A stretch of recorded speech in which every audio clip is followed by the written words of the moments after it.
하나님 말씀 누가복음 9장 보겠습니다. 누가복음 9장 57절에서 62절 말씀. 누가복음 9장 57절에서 62절 우리 한 절씩 교독하겠습니다. 길 가실 때 어떤 사람이 여짜오되 어디로 가시든지 나는 따르리이다. 예수께서 이르시되 여우도 굴이 있고 공중에 새도 집이 있으되 인자는 머리 둘 곳이 없도다 하시고, 또 다른 사람에게 나를 따르라 하시니 그가 이르되 나로 먼저 가서 내 아버지를 장사하게 허락하옵소서. 이르시되 죽은 자들로 자기의 죽은 자들을 장사하게 하고 너는 가서 하나님의 나라를 전파하라 하시고, 또 다른 사람이 이르되 주여 내가 주를 따르겠나이다마는 나로 먼저 내 가족을 작별하게 허락하소서. 예수께서 이르시되 손에 쟁기를 잡고 뒤를 돌아보는 자는 하나님의 나라에 합당하지 아니하리라 하시니라. 아멘. 우리 먼저 옆에 분하고 같이 한번 인사하겠습니다. 회개와 겸손의 능력을 얻는 날 됩시다. 아멘. 이제 예수님의 이 제자 훈련이 구체적으로 드러나고 있는 내용들 우리 함께 보고 있습니다. 주님께서 제자들을 부르시고 이제 함께 하시면서 이제 가장 먼저 무엇을 가르치시냐? 바로 회개의 능력을 가르치셨다라고 우리가 말씀 나눴습니다. 회개의 능력. 여러분, 회개가 무엇이라고 그랬죠? 회개는 단순히 용서를 구하는 행위가 아니라 우리의 마음과 생각을 전심으로 주님께 돌이키는 것이 성경은 바로 회개라고 말하고 있습니다. 자, 여러분, 이렇게 주님께 날마다 나아가는 것, 이것이 회개인 줄 믿습니다. 하나님께 나아가는 것, 담대히 주의 보좌 앞으로 나아가는 이 회개의 능력을 아는 사람, 이 사람은 반드시 깨닫고 발견하게 되는 것이 있는데요. 그게 뭐냐? 바로 이것입니다. 내가 하나님의 자녀로 많은 축복을 이미 받았음에도 하나님의 자녀된 삶을 살아갈 수 없었구나를 가장 먼저 보게 되는 것이거든요. 내가 이렇게 저렇게 살아왔는데 결국 하나님의 자녀답게 살아가지 못했던 나의 모습을 보게 된단 말이에요. 어디서부터 보게 되냐? 아하, 내 삶의 죄악. 내가 교만했구나.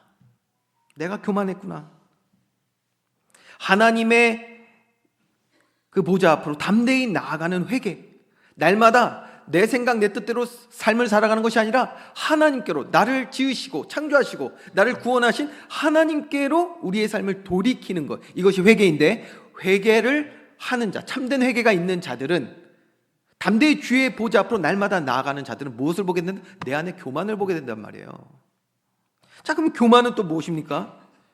한마디로 우리가 정리했잖아요. 교만은 하나님을 의지하지 않는 본성이 바로 교만입니다. 다시요. 교만이 뭐예요? 하나님을 의지하지 않는 나의 본성. 성경이 말합니다. 모든 인간은 죄를 가지고 태어났어요. 하나님을 의지할 수 없는 상태로 태어났단 말이에요. 태어나기도 그렇게 태어났는데 우리가 이 땅을 살아오면서 얼마나 또 하나님 아닌 세상을 의지하고 살아가도록 우리가 그렇게 교육받고 가르침 받으면서 살아왔습니까? 이 교만이라는 죄의 본성을 우리는 점점 더 견고하게 세워왔던 거예요. 그러니까 교만은 그래서 단순히 잘난 척하는 어떤 삶의 모습이 아니라, 교만의 이 본질이 무엇입니까? 하나님 없이도 나는 살 수 있다. 그러한 자기 확신, 이것도 믿음이겠죠. 자기 확신. 그래서 내 인생의 주인이 나이고 내가 하나님 자리에 앉아있는 그 모습을 성경은, 세상 말고요, 성경은 이것을 교만이라고 말합니다. 그러니까 저와 여러분이 날마다 주님께로 돌아서는 회개가 있을 때에 이 교만을 보게 되거든요. 그러니까 이런 고백이 나와요. 아하, 내가 예수님을 만나기 전부터, 하나님을 알기 전부터 이렇게 나는 교만한 상태로 삶을 살아왔구나. 이것을 깨닫게 되는 거예요. 이렇게 깨닫게 될 때 드디어 진정한 회개의 고백이 나오게 될 줄 믿으시기 바랍니다. 이때 진정한 회개의 고백이 나오는 거예요. 주님, 나는 교만한 자였습니다. 주님, 나는 죄인입니다. 이 고백이 나오는 거예요. 그래서 자, 여러분 보세요. 그렇기 때문에 하나님께 돌이키는 회개 없는 자들, 참된 회개가 없으면요, 내가 죄인됨을 절대 인정할 수 없어요. 하나님 없이도 살아갈 수 있다고 생각했던 그 교만을 주님 앞에 내려놓을 수 없단 말이에요. 여전히 그거 믿고 살아가고 있을 텐데요. 하나님 없이도 이 땅을 살아갈 수 있다는 착각. 성경은 이것을 가장 어리석은 자라고 말합니다. 어리석은 자. 여러분, 우리의 힘과 능력으로 막을 수 없는 인생의 비바람 몰아치지 않습니까? 너무나도 이거는 우리 모두가 경험할 수밖에 없는 진리이기도 합니다. 그런데도 하나님 없이 이 땅 살아갈 수 있다 생각하는 거예요. 여러분, 모든 사람은 한 번 죽게 돼 있습니다. 뭐 과학이 아무리 발전해도요, 뭐 200년, 300년 살아 뭐 합니까? 주님 부르시는 본향으로 갈 텐데, 그렇죠? 중요한 것은 모든 사람 한 번 죽게 돼 있어요. 그 이후에 뭐가 있다고 그랬습니까? 성경은 분명히 말합니다. 심판이 있다는 거예요. 무로 돌아가는 것이 아니에요. 그러고 나서 끝나고 아무것도 없는 게 아니에요. 성경은 하나님께서 인간을 창조하시고 인간은 영원한 존재로 창조했다고 분명히 말씀하시거든요. 그래서 육체의 이 삶이 끝나면 반드시 주님 앞에 서서 심판을 받게 돼 있다라고 성경은 얘기하고 있어요. 그러니 하나님 없이 이 땅을 살아갈 수 있다고 생각하는 것, 이것이 성경이 말하는 가장 어리석은 자라는 것입니다. 그리고요, 여러분 보세요. 회개 없는 사람, 교만한 사람들은 또 어떻습니까? 머리로는 알고 말로는 고백도 합니다. 내가 하나님을 위해서 살겠습니다. 내가 하나님 자녀된 삶을 살기 원합니다. 머리로 알고 고백도 합니다. 그러나 내 안에 교만이 가득하기 때문에 뭐요? 하나님의 말씀에 순종을 할 수가 없는 것입니다. 교만한 사람보다 말씀에 순종할 수 없습니다. 노력해도 안 돼요. 어디서부터 시작해야 된다? 회개에서부터 시작되는 줄 믿으시기 바랍니다. 회개의 능력에서부터 시작되는 거예요.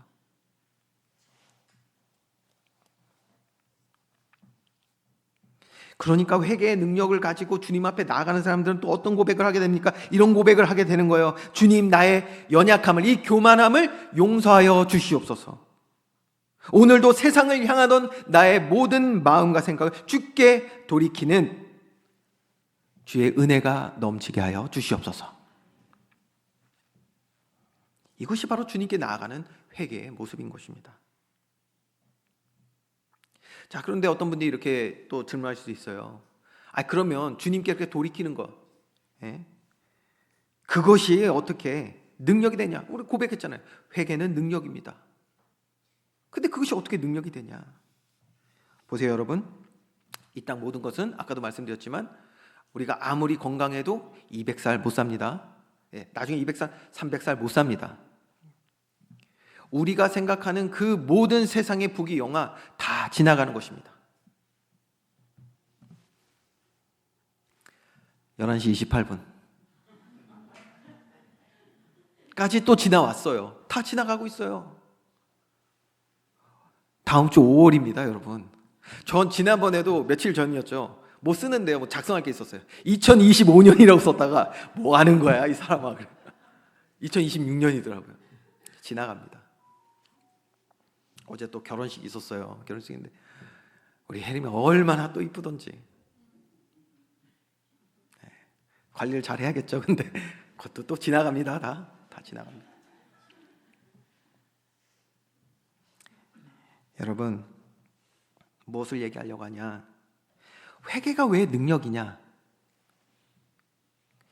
세상 모든 것은 다 후패하게 되어 있습니다. 성경 분명히 얘기해요. 우리도 다 알잖아요. 다 지나가고 다 썩어지고 다 사라지는 것입니다. 그런데 부질없는 그 세상을 우리는 붙들려고 얼마나 애를 쓰고 있습니까? 회개가 왜 능력이냐? 이 부질없는 세상이 아닌 하나님께 나가는 것이 회개이기에 이것이 우리의 능력인 줄 믿으시기 바랍니다. 우리 하나님이 어떤 분이신데요? 오늘도 살아서 창조하신 모든 만물을 다스리시고 주관하시는 우리 전능하신 하나님이신 줄 믿습니다. 그 하나님께로 나아가는 것이 그러니까 능력 아니겠습니까? 제가 아는 사람이 별로 없어서 자, 1부 때도 뭐 그랬는데 제가 뭐 저도 제 주변에 우리 친구들이 다양한 분야에서 전문적으로 일하는 친구들이 많아요.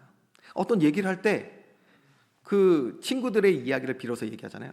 뭐 어디 그 뉴욕 어디서 일하는 내 친구가 얘기하는데 벌써 뉴욕 어디서 얘기하느냐 하면 벌써요 주눅이 딱 들어 사람들이.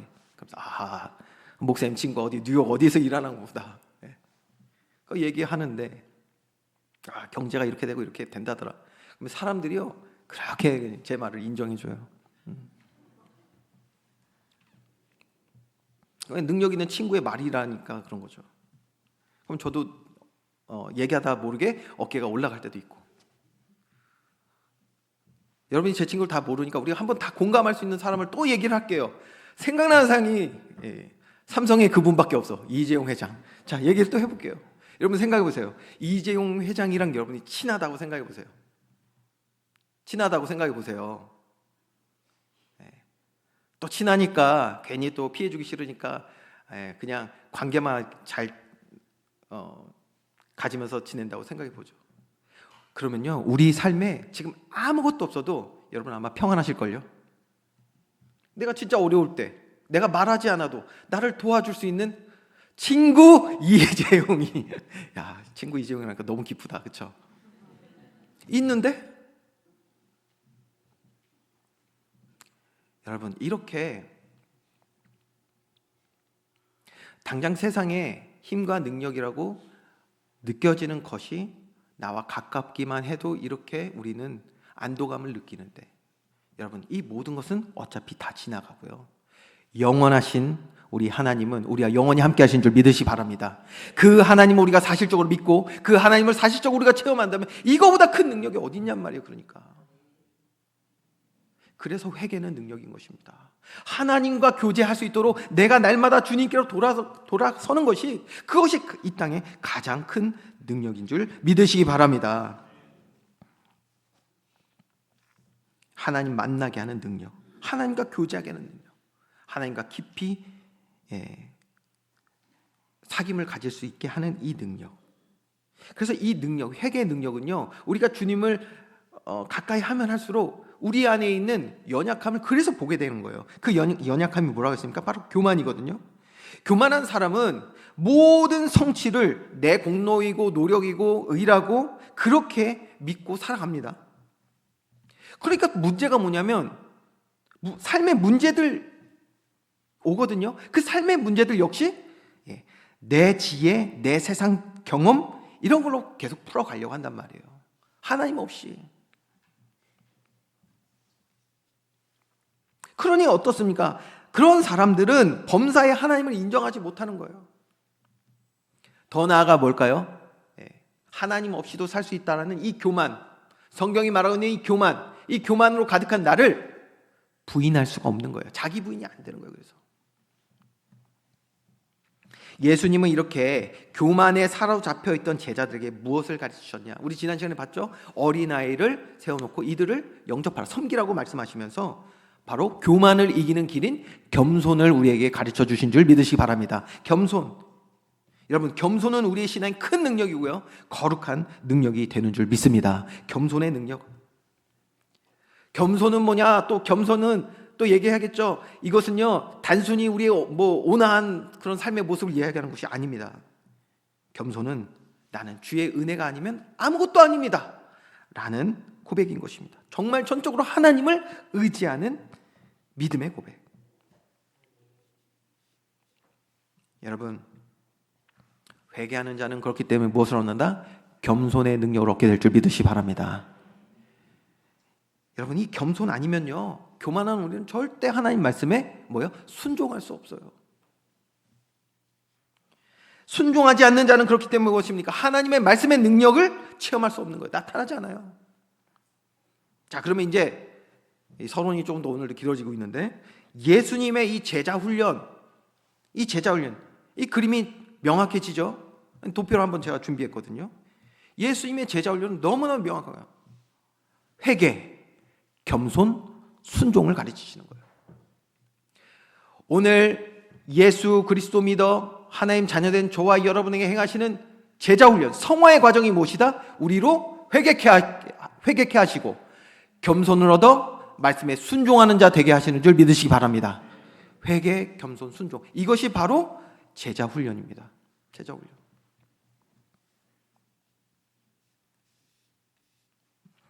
여러분, 우리가 이렇게 회개와 겸손과 순종, 이것을 우리 삶을 통하여서 배워갈 때 드디어 뭐가 되겠습니까? 하나님이 우리에게 허락하시는 순종의 열매, 성령의 열매가 그래서 이제 나타나기 시작하는 거예요. 예수님이 가르치신 겸손은요, 그래서 단순한 미덕이 아니라고 했죠. 우리 본성 깊숙이 지금 뿌리 내려져 있는 이 교만의 죄의 뿌리를 꺾으시는 강력한 영적 훈련이라는 것입니다. 자, 이렇게 우리가 훈련의 내용 3가지 보고요, 또 결과를 봤어요. 오늘 본문은 그럼 어떤 제자 훈련이냐? 오늘 우리가 본문이 길어서 다 읽지 않았는데요, 51절부터 사실 봐야 되거든요. 자, 51절부터 우리가 보면서 이제 예수님께서 이제 제자들을 향하여서 행하시는 이 제자 훈련의 정점, 이것을 우리가 함께 보려고 합니다. 예수님이 이제 제자들이 가진 어떤 세속적인 기대와 소망, 세상이 말하는 그 영광과 권세가 아닌 하나님 자녀들이 정말 회복해야 될 축복으로 향하는 이 제자의 길이 무엇인지를 가르치신 내용 우리가 함께 볼 건데요. 51절부터 56절 내용을 먼저 보는데 2절을 먼저 우리가 함께 좀 보겠습니다. 제가 먼저 읽겠습니다. 예수께서 승천하실 기약이 차감해 예루살렘을 향하여 올라가기로 굳게 결심하시고 사자들을 앞서 보내시매 그들이 가서 예수를 위하여 준비하려고 사마리아인의 한 마을에 들어갔더니. 자, 51절 내용부터요. 내용이 참 의미가 깊고 많습니다. 예루살렘을 향하여 올라가기로 굳게 결심하셨다. 이 내용은 뭐냐면, 자, 유월절이라는 이스라엘 절기가 있거든요. 그 절기에 이스라엘 백성들은 하나님을 만나기 위하여 나아가는데, 그 나아갈 때 반드시 해야 되는 게 뭐였냐? 자신의 죄를 뉘우치는, 씻는 행위, 즉 희생 제사를 드렸어야 돼요. 하나님을 만나기 위해서 자신의 죄를 대신하여 그 동물에게, 자신이 이제 가지고 온 동물의 죄를 전가하여 희생시키는 제사를 드렸어야 돼요. 예수님께서 예루살렘을 향하여 올라갈 굳게 결심하셨다. 이 말은 예수님께서 택한 모든 주의 백성들의 죄를 담당하고 십자가에 죽으실 것을 지금 굳게 결심하셨다라는 내용이 되겠습니다. 자, 이어서 그러니까 굳게 결심하시다. 이 말이 무엇입니까? 이것은 예수님께서 자신의 살과 피를 모두 희생하셔서 저와 여러분의 구원을 이루시겠다라는 결단과 헌신이 지금 나타나 있는 말씀인 것입니다. 저와 여러분이 받아야 됐던 그 영원한 십자가 형벌, 고통, 영원한 죄와 저주의 사망, 이것에서 해방하시겠다라고 주님께서 굳게 결심하신 내용인 줄 믿으시기 바랍니다. 얼마나 은혜스러운 내용인지 몰라요. 근데 여기서 끝이 아니에요. 너무나 중요한 사실을 이미 말씀하고 있죠. 뭐라고 말씀하고 있냐? 예수께서 승천하실 기약이 차감해라고 돼 있어요. 부활에 대해서도 분명하게 오늘 말씀은 이야기하고 있습니다. 자, 이렇게 인류의 구원을 완성하실 때가 가까이 왔음을 예수님이 아시고 이제 어떻게 하셨냐? 52절 말씀인 거예요. 사자들을 앞서 보내서 예루살렘에 올라가시기 위해 이제 가는 길에 머무셔야 될 곳이 있으니까 그 사마리아 한 마을을 이제 머물 수 있도록 준비하는 그런 장면이 나옵니다. 예수님을 위하여 준비하려고 사마리아인의 한 마을에 들어갔더니 이렇게 돼 있는데, 이 내용은 뭐냐면 여기서 사자들, 그러니까 제자들이었을 거예요. 제자들이 지금 그 마을에 들어가서 그 예수님께서 이제 계시던 곳에서 사마리아를 건너서 예루살렘으로 가셔야 되니까 중간에 좀 주무실 곳이 필요하거든요. 그러니까 주무실 곳과 먹을 음식들을 마련하기 위해서 먼저 보낸 거예요, 이 사람들을. 그러니까 이때 보낸 사람들이 아무래도 제자들이었을 가능성이 굉장히 높아요. 근데 제자들 누굴 보냈는지 이름은 나오지 않습니다.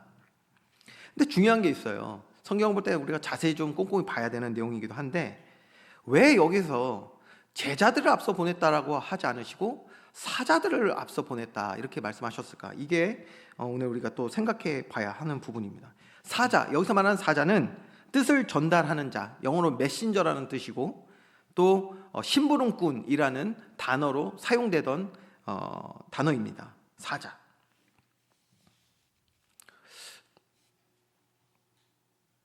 이 사자 하니까 좀 또 에피소드 하나를 얘기를 안 할 수가 없는데, 제가 어려서 많은 분들이 기도할 때 이렇게 기도하시더라고요.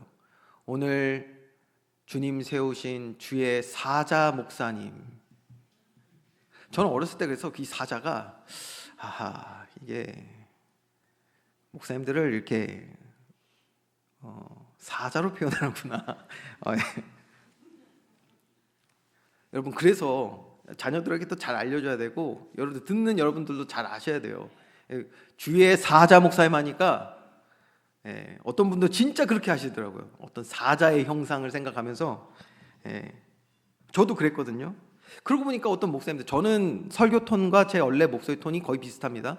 그러니까 그냥 이렇게 하는데, 어떤 목사님들은 설교하실 때 목소리를 굉장히 뭐랄까, 굉장히 어쨌든 굵고 무게 있고 이렇게 하시는 분도 있어요. 그래서 저도 그런 목소리를 들으면서 야, 위험 있다 목소리가.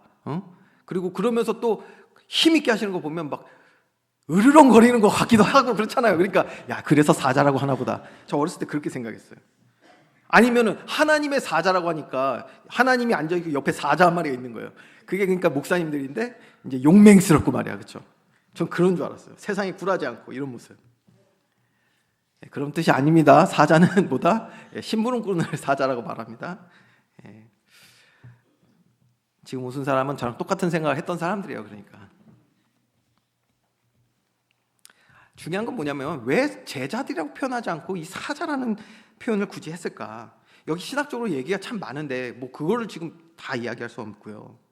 중요한 것은 지금 제자냐 사자냐 요거보다도 중요한 것은 그들이 가서 무엇을 했느냐가 지금 더 중요하거든요. 가서 뭐 했습니까? 가서 아까 말씀드렸잖아요. 먼저 가서 방구한 거예요. 방구하고 먹을 거 구하고 이런 거 했습니다. 그러니까 그렇게 하려면 뭐 했겠어요? 이유를 설명했겠죠. 우리 주님하고 우리 예수님 들어보셨죠? 사마리아에서도 많은 일을 행하셨는데 그 예수님하고 저희들은 그분의 제자들입니다. 우리가 예루살렘으로 올라가기 위해서 잠깐 머물 그런 방이 필요한데 있겠습니까? 이렇게 물어봤을 거 아니에요. 여러분 보세요. 제자들이요, 오늘도 보겠지만 굉장히 혼란스럽거든요. 지금 여러 가지로. 그랬으니 이들이 그들에게 사마리아에 가가지고 집을 구할 때 우리 예수님께서 무슨 일을 하시는 줄 아십니까? 저와 당신 사마리아의 사람들을 모두 구원하시게 이제 십자가를 지시러 예루살렘에 가셔야 되니까 방 좀 주세요. 이렇게 말했을 것 같습니까, 여러분? 그렇지 않았겠죠. 제자도 오늘 보겠지만요, 오늘도 혼돈하고 있단 말이에요. 그러니 아주 상식적인 얘기를 했을 거예요. 예루살렘 가기 전에 잠자야 할 곳 필요하니까 방 있습니까? 이런 얘기 했을 거란 말이에요. 예수님이 그리고 지금 공생의 사역에서 사마리아에서 행하셨던 일들도 있잖아요. 수가성 여인도 있고.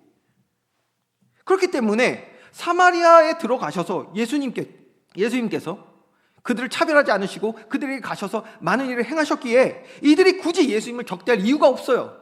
그렇죠? 적대할 이유가 없어요.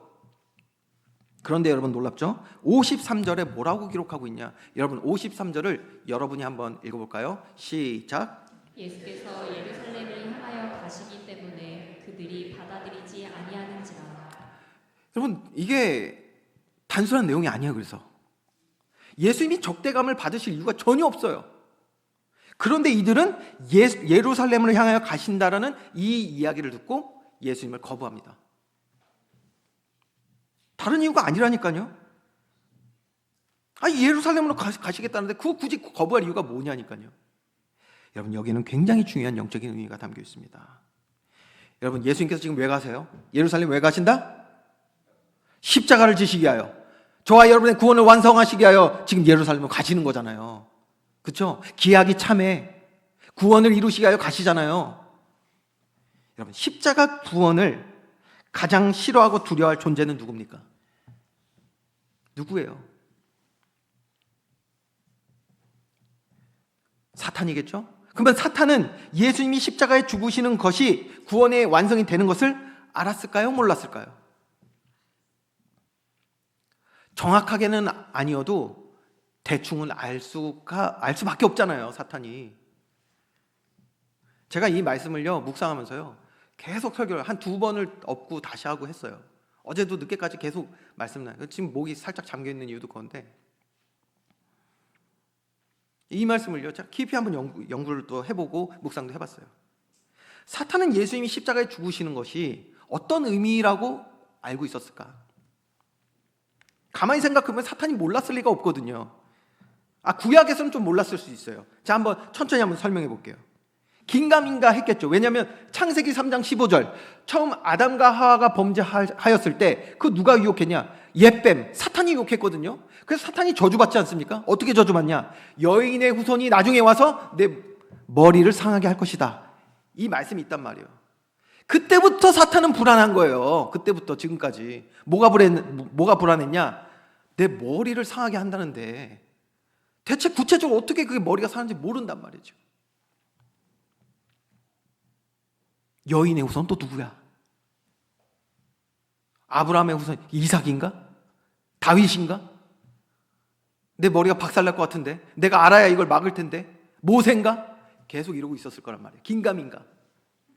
그러나 점점 하나님의 언약이 구체화될수록 사탄도 자기의 지금 생존의 문제가 걸려있잖아요. 그러니까 사탄도 뭐예요? 퍼즐을 맞춰봤겠죠, 계속. 그러다가 어떻게 알았습니까? 예수님이 이 땅에 오시면서 하나씩 사탄도 깨닫기 시작했을 거예요. 그렇네? 여인의 후손이 진짜 왔네? 동정녀 마리아를 통해서 예수님이 오셨네? 귀신들도 다 알았잖아요, 하나님의 아들인 거.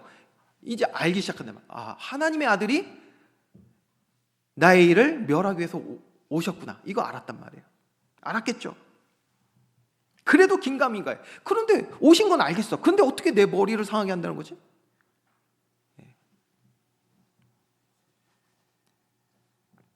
근데 언제 정확히 알게 되었겠습니까?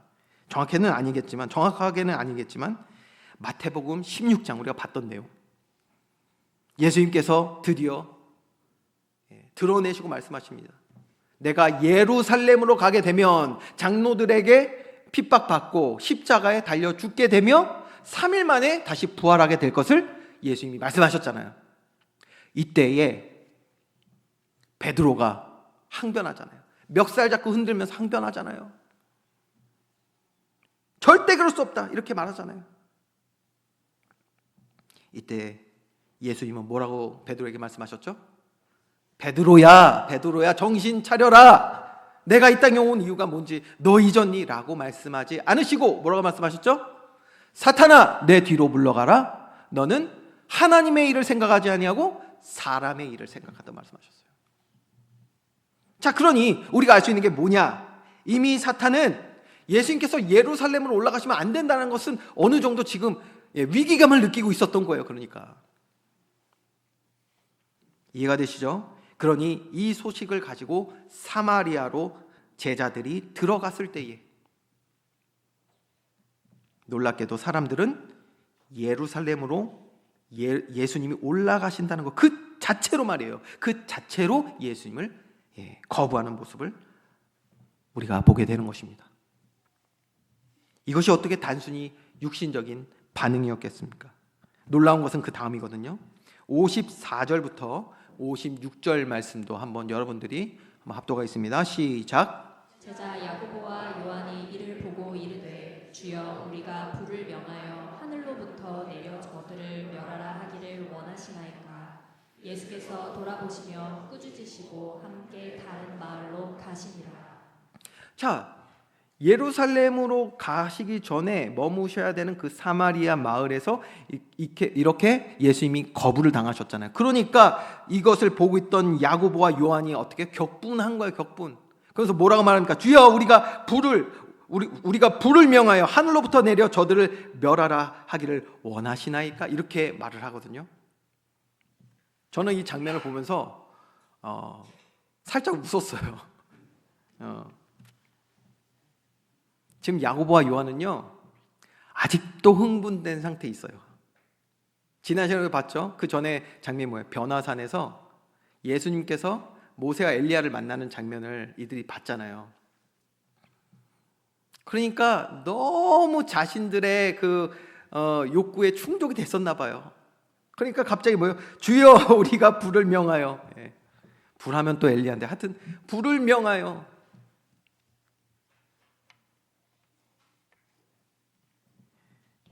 여러분, 왜 야고보와 요한이 격분했냐? 그러고 보니까 여러분, 여기서 한 명이 빠져 있네요. 그렇죠? 예수님의 십자가 구원 계획을 듣고 격분해서 멱살까지 잡았던 그 사람은 오늘 언급이 안 돼 있네요. 변화상 갈 때는 같이 갔었는데 지난번처럼 아마 괜히 나섰다가 망신당할까 봐. 그렇죠? 이번엔 조용히 했던 것 같은데,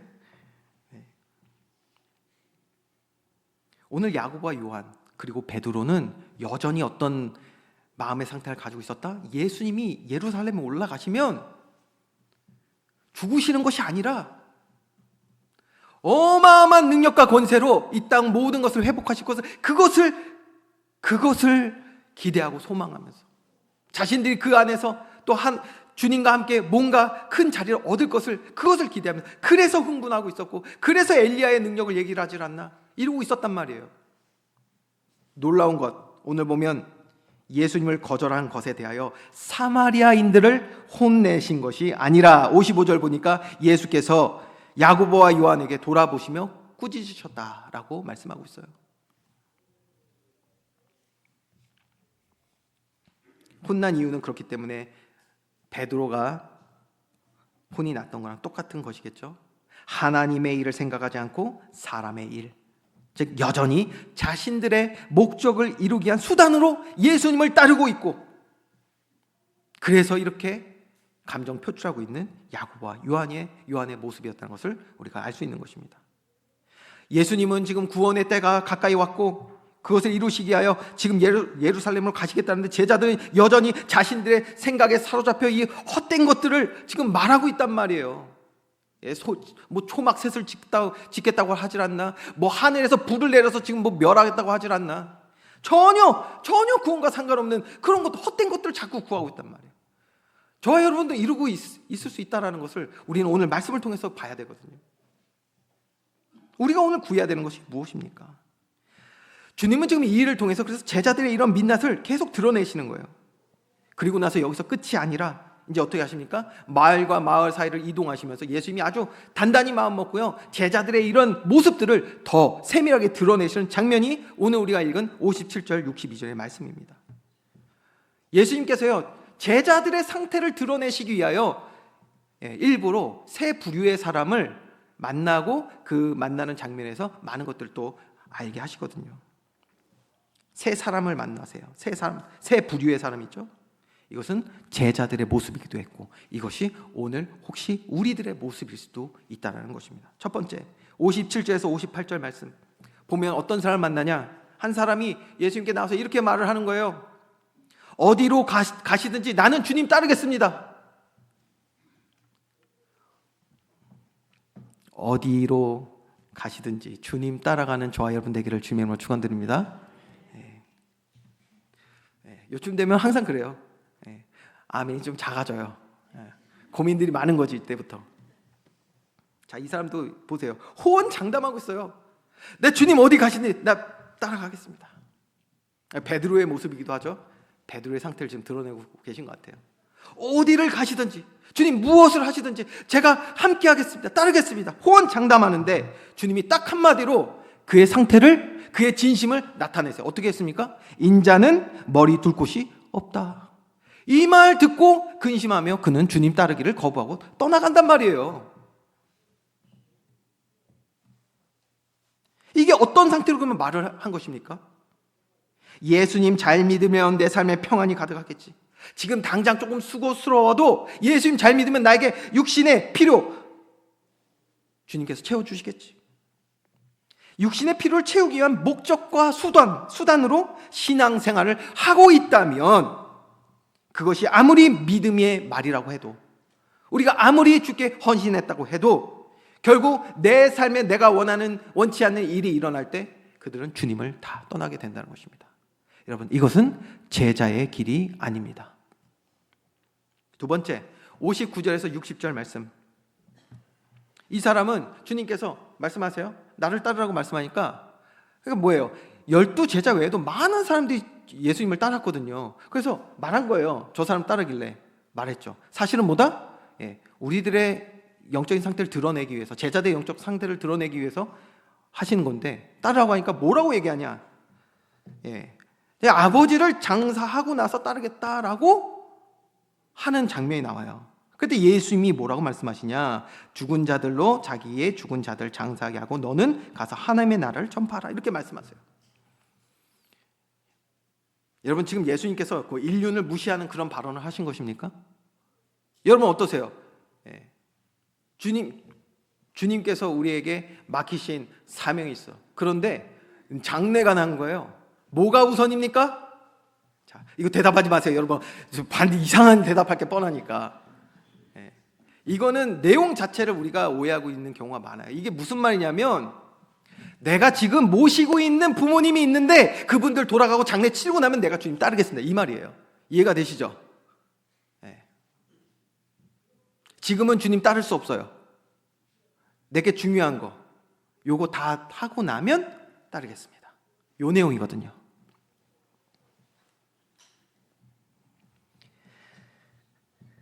지난 시간에 우리가 봤지만 이어지는 내용입니다. 우리가 사람의 일을 우선하는 자, 그럼 어떤 문제가 생기냐? 가장 하나님을 누리고 체험해야 되는 그 순간에 그 중요한 기회를 사람의 일에 몰두하는 자가 돼서 결국 말씀보다, 하나님을 체험할 그 말씀보다 세상의 지식과 경험을 택하는 자가 된다는 것을 주님이 보여주고 계신 거예요. 하나님 매정한 분이 아니십니다. 우리가 하나님을 우선시한다고 육신의 삶, 육신의 부모, 우리 육신의 모든 환경을 뒷전하게 하시는 분이 아니세요. 이거 오해하지 마세요. 지금 우선순위를 말하는 거예요. 그런데 보세요. 사람의 일을 우선시하는 사람은 가장 결정적인 순간에 말씀이 아닌 내 기준, 하나님이 아닌 세상을 선택하게 된다는 것입니다. 이것은 예수님이 원하시는 제자의 길이 아닙니다. 이걸 보여주신 거예요. 지금 마지막 세 번째, 이어지는 말씀이기도 한데 61절, 62절 말씀 보면 가족들하고 이제 작별 인사하고 다시 오겠다라는 거예요. 먼저 가서 작별 인사하고 오겠습니다, 그리고 따르겠습니다 라고 했을 때 예수님이 뭐라고 말씀하셨냐? 손에 쟁기를 잡고 뒤를 돌아보는 자는 하나님 나라에 합당하지 아니하다라고 말씀하셨습니다. 여러분, 이게 정말 중요한 말씀인데요, 이것은 우리 안에 아주 교묘하게 숨어있는 간사한 마음을 지금 예수님께서 아주 적나라하게 드러내시는 장면입니다. 자, 먼저 성경은 내 일이 먼저가 아니라 하나님의 일에 순종할 때, 먼저 순종할 때 어떻게 하신다라고 성경이 말씀하고 있냐?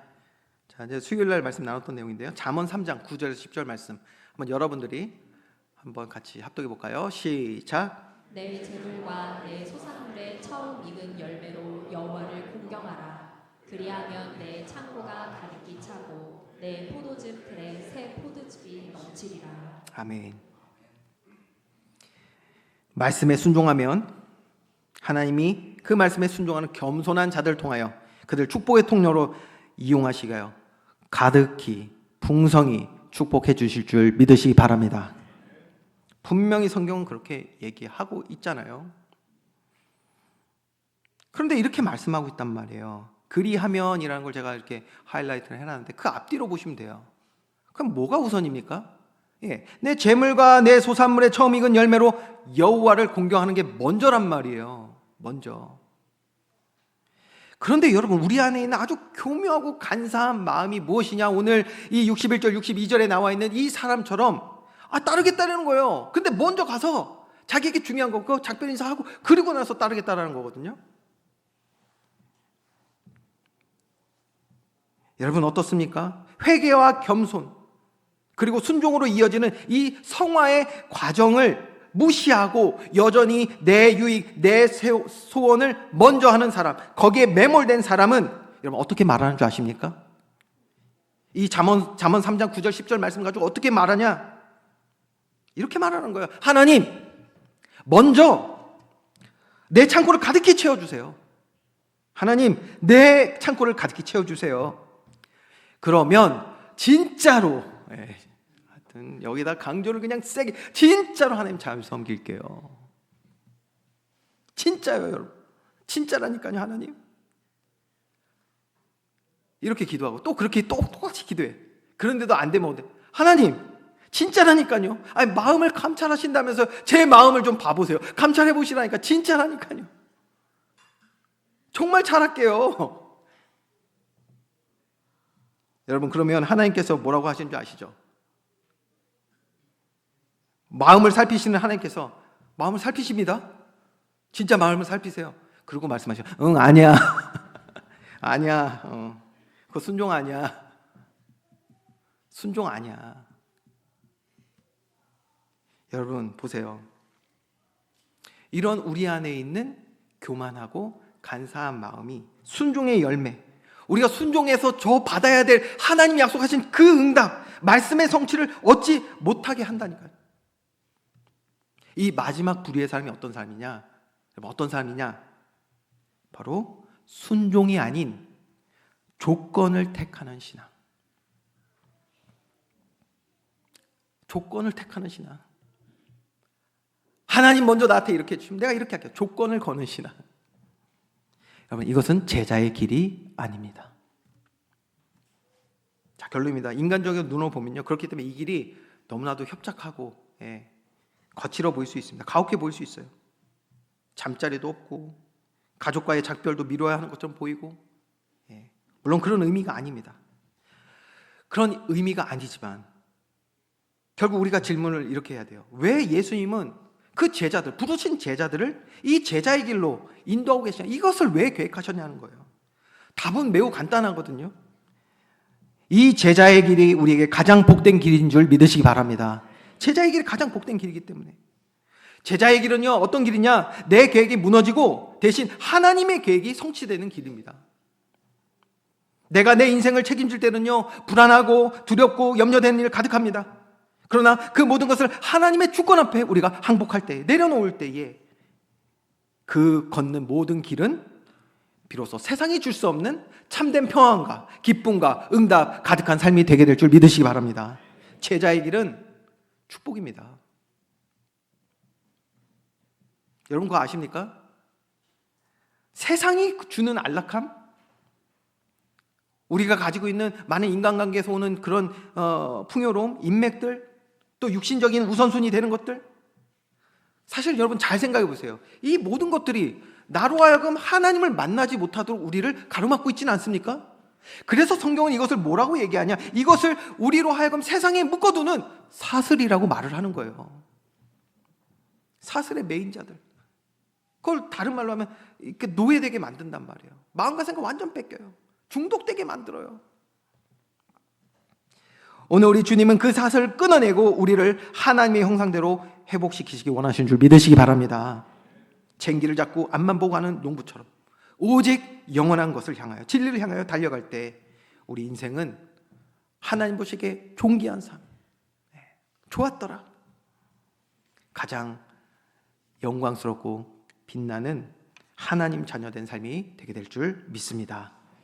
여러분, 제자의 길은 혼자 걷는 길이 아닙니다. 예루살렘, 즉 십자가를 향해 앞서가시는 예수님의 뒤를 따라가는 길입니다. 성경 말합니다. 주님과 함께 고난을 받고 그 뒤에 더욱더 영광스러운 주님과 함께하는 영광이 있는 그 길, 그 영광을, 축복을 누리는 길, 이것이 하나님이 창세 전부터 우리를 위해 예배하신 최고의 축복인 줄 믿습니다. 말씀 맺겠습니다.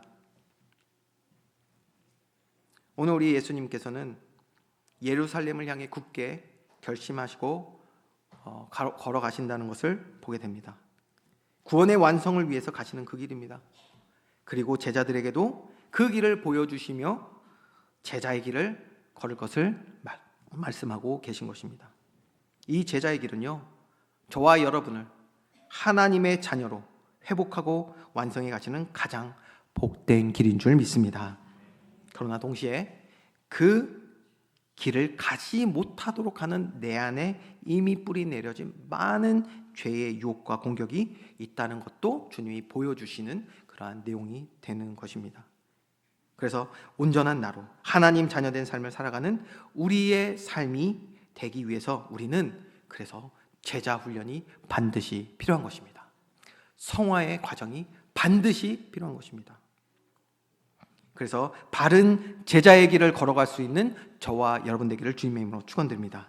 손에 쟁기를 잡고 앞만 보고 가는 농부처럼 오늘 저와 여러분 오직 주만 바라보며 하나님 나라에 합당한 자로 세워져가는 복된 제자들 되어지길 주님의 이름으로 축원드립니다. 기도하겠습니다.